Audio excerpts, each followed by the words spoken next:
Elias Steven.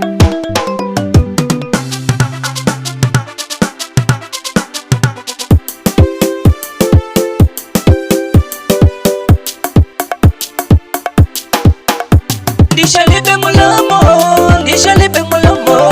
ya sala ni maso. Ndishalibe mulomo wangu kwa sala ngudinga. Ndishalibe mulomo yeah.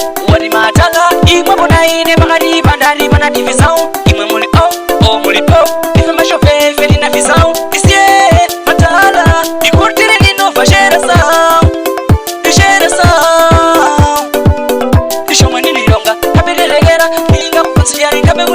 Umani bengero ngakala wanetera unza ninyerezera sikunza bonera.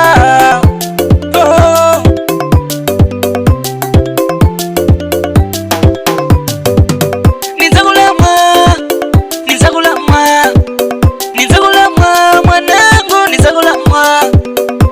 Bodi utamagiwe nizagunyanganiza.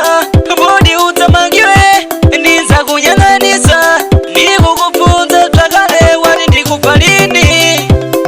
Matala yoyo nitawe yanu. Inombo dani nitawe yatu. Disie linyerere.